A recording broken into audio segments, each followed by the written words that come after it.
প্ৰথমে মই সংগীতাই আপোনালোক সকলোকে এটা নতুন ভিডিঅ'লৈ স্বাগতম জনালোঁ। আজি আপোনালোকৰ কাৰণে একেবাৰে সহজ পদ্ধতিৰে বনাব পৰা পিঠাগুৰি কেকৰ ৰেচিপি এটা লৈ আহিছোঁ। আশা কৰিছোঁ আপোনালোকে ৰেচিপিটো চাই ভাল পাব। তেনেহ'লে বেছি দেৰি নকৰি আহকচোন আজিৰ ভিডিঅ'টোৰ মাজলৈ আমি আগবাঢ়োঁ। প্ৰথমে কেক টিনটো ৰেডি কৰি ল'ম। ইয়াত এটা প্ৰেছাৰ কুকাৰৰ ছেপাৰেটৰ বাতি লৈছোঁ, এইটো 6 ইঞ্চিৰ বাতি। ইয়াতে ৰিফাইন তেল চাৰিওফালে সানি লৈছোঁ। তাৰপিছতে এখন বগা কাগজ নাইবা বাটাৰ পেপাৰ এনেদৰে বাতিটোৰ চাইজত কাটি লৈ ইয়াতে পাতি ল'ব আৰু কাগজখিলাৰ ওপৰতো অকণমান ৰিফাইন তেল লগাই ল'ব। এয়া আমাৰ কেক টিনটো ৰেডি হৈ গ'ল। এতিয়া আমি কেকৰ বেটাৰটো বনাই ল'ম। এয়া মই এটা মিক্সি বাতি লৈছোঁ আৰু তাতে ৰুম টেম্পাৰেচাৰত থকা 2টা কণী ভাঙি লৈছোঁ।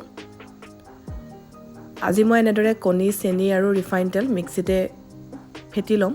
আপোনালোকে ইলেক্ট্ৰিক ব্লেণ্ডাৰ বা হেণ্ড ব্লেণ্ডাৰ দিও এই কামখিনি কৰি ল'ব পাৰে। এতিয়া ইয়াতে যোগ কৰিছোঁ আধা কাপতকৈ অকণমান বেছিকৈ চেনি। একেটা কাপৰ জোখেৰে আধা কাপ ৰিফাইন তেল দিছোঁ। সামগ্ৰীখিনি জোখোতে একেটা কাপেই ব্যৱহাৰ কৰিব, তেতিয়া জোখটো সঠিক হ'ব। লগতে মই 3টা ইলাচি এনেদৰে গুটিকেইটা দি দিছোঁ গোন্ধটো ভাল হ'বৰ কাৰণে। যদি আপোনালোকে ভেনিলা এছেঞ্চ ব্যৱহাৰ কৰে তেনেহ'লে ইলাচি নিদিলেও হ'ব। এতিয়া কণী, চেনি আৰু ৰিফাইন এই তিনিওবিধ খুব ধুনীয়াকৈ পিচি ল'ব। এনেদৰে স্মুথ পেষ্ট এটা বনাই ল'ব। এয়া দেখিছে, বহুত বেছি সময় গ্ৰাইণ্ড কৰি থাকিবও নালাগে। কেইছেকেণ্ডমানৰ কাৰণে গ্ৰাইণ্ড কৰি ল'লেই হৈ যাব। আৰু এতিয়া মই এয়া ডাঙৰ বাতি এটালৈ মিশ্ৰণখিনি উলিয়াই লৈছোঁ। এতিয়া ইয়াতে যোগ কৰিছোঁ আধা কাপ গাখীৰ। গাখীৰখিনি গৰম কৰি ঠাণ্ডা কৰি ল'ব। ইয়াত যিহেতু মই 2টা কণী ব্যৱহাৰ কৰিছোঁ, যদি আপোনালোকে 3-4টা কণী ব্যৱহাৰ কৰিছে তেনেহ'লে গাখীৰৰ পৰিমাণটো কমাই ল'ব। অৰ্থাৎ একেবাৰে মিশ্ৰণটো ফেটি হোৱাৰ পিছতো আপোনালোকে কনচিষ্টেঞ্চিটো মিলাবৰ কাৰণে মিহলাব পাৰে। আগতীয়াকৈ দি নিদিব। আগতীয়াকৈ দি দিলে বেটাৰটো বেছি পাতল হৈ যাব পাৰে। মই 2টা কণী ব্যৱহাৰ কৰিছোঁ কাৰণে গাখীৰৰ পৰিমাণটো অকণমান বেছিকৈ দিছোঁ। এয়া গোটেইখিনি ভালদৰে এবাৰ মই মিক্স কৰি ল'লোঁ। এইখিনি সময়ত কেকৰ বেটাৰটো যিমান পাৰি ফেটিব পাৰে, কিন্তু শুকান সামগ্ৰীখিনি মিলোৱাৰ পিছত বেছি দেৰি ফেটি থাকিব নালাগে। এতিয়া মই ইয়াতে শুকান সামগ্ৰী মিহলাম। তাৰ কাৰণে চেকনি এখন পাতি লৈছোঁ। তাতে দি দিছোঁ একাপ পিঠাগুড়ি। এইখিনি ভাত খোৱা চাউলৰ ৰ'দত শুকুৱাই থোৱা পিঠাগুড়ি। লগতে দি দিছোঁ আধা কাপ আটা বাইণ্ডিঙৰ কাৰণে। আটাৰ ঠাইত আপোনালোকে ময়দাও দিব পাৰে। সৰু চামুচেৰে 1.5 চামুচ বেকিং পাউডাৰ দিছোঁ। এনেদৰে ফ্লেটকৈ দিব। সামান্য পৰিমাণৰ নিমখ যোগ কৰি দিছোঁ টেষ্টটো বেলেঞ্চ হ'বৰ কাৰণে। এতিয়া গোটেইখিনি ভালদৰে মিহলাই লৈ এনেদৰে চালি ল'ব।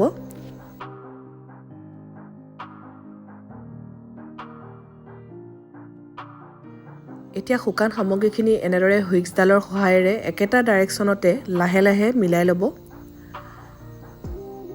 এইখিনি সময়ত কেকৰ বেটাৰটো খুব বেছি জোৰেৰে নেফেটিব। এনেদৰে শুকান সামগ্ৰীখিনি মিলাই ল'লেই হৈ যাব।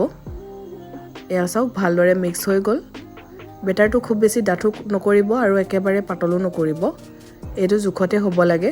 যদি মিশ্ৰণটো বেছি ডাঠ যেন লাগে তেনেহ'লে আৰু 2 চামুচমান গাখীৰ দি জোখটো মিলাই ল'ব। আৰু বেছি যদি পাতল নিচিনা হৈ আছে তেনেহ'লে আৰু 2-3 চামুচমান পিঠাগুড়ি ইয়াতে যোগ কৰি দিব পাৰিব।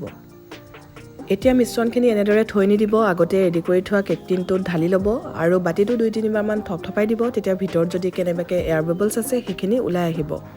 এয়াৰ বাবলছখিনি যদি ভিতৰত থাকি যায় তেতিয়া কেকটো ভিতৰটো ফুটা ফুটা ধৰণৰ হয়। কেকৰ মিশ্ৰণখিনি ফেটি থাকোঁতে আনফালে কেৰাহীত ঢাকনিখন লগাই গেছৰ ফ্লেমটো মিডিয়াম কৰি 10 মিনিটৰ কাৰণে গৰম হ'বলৈ দি থৈছিলোঁ। এতিয়া কেৰাহীখন ধুনীয়াকৈ গৰম হৈ আছে আৰু ইয়াতে মই ষ্টেণ্ড এডাল পাতি লৈছোঁ। তাৰ ওপৰত কেকৰ বাতিটো সাৱধানে বহুৱাই দিছোঁ। লগে লগে ঢাকনিখন লগাই দিব আৰু গেছৰ ফ্লেমটো একেবাৰে কমাই দিব। এতিয়া কম জুইতে কেকটো বেক হ'বলৈ দিব। এই কেকটো বেক হওঁতে প্ৰায় 50-60 মিনিটমান সময় লাগি যায়, যিহেতু মিশ্ৰণখিনিও বহুতখিনি হৈছিলে আপোনালোকে দেখিছেই। গতিকে বাৰে বাৰে চেক কৰি নাথাকিব কেকটো হৈছেনে নাই, তেতিয়া টেম্পাৰেচাৰটো ডাউন হৈ যায় আৰু ভালদৰে কেকটো নুফুলে। এনেকৈ এতিয়া কম জুইতে সিজি থাকিবলৈ দিব। 45 মিনিট বা 40 মিনিটৰ পিছত চেক কৰিব পাৰে, কিন্তু তাৰ আগত চাই নাথাকিব। এয়া মই সম্পূৰ্ণ 55 মিনিটৰ পিছত দেখুৱাইছোঁ। কেকটো ওপৰটো বেছিকৈ ফুলাৰ কাৰণে ওপৰত অকণমান লাগি গৈছিলে ঢাকনিখনত।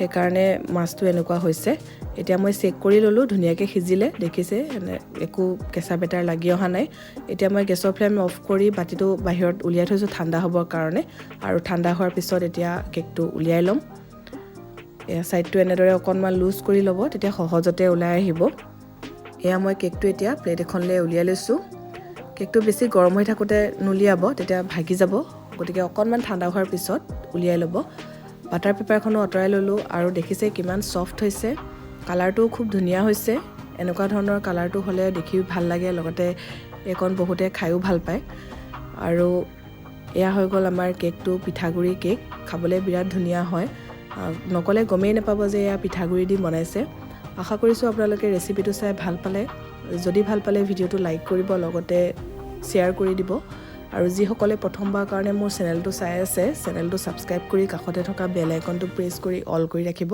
তেতিয়া আহিবলগীয়া ভিডিঅ' নটিফিকেশ্যনবোৰ আপুনি পাই থাকিব এতিয়া মই কেকটো অকণমান কাটি দেখুৱাইছোঁ দেখি চাগে ধৰিব পাৰিছেই কিমান ছফ্ট হৈছে আগতে যদি এই পদ্ধতিৰে পিঠাগুৰি কেক বনাই খোৱা নাই এবাৰ নিশ্চয় বনাই খাই চাব আৰু কেনে পালে কমেণ্ট কৰি জনাব আকৌ এটা নতুন ৰেচিপিৰ সৈতে সোনকালে লগ পাম ভিডিঅ'টো চোৱাৰ কাৰণে বহুত বহুত ধন্যবাদ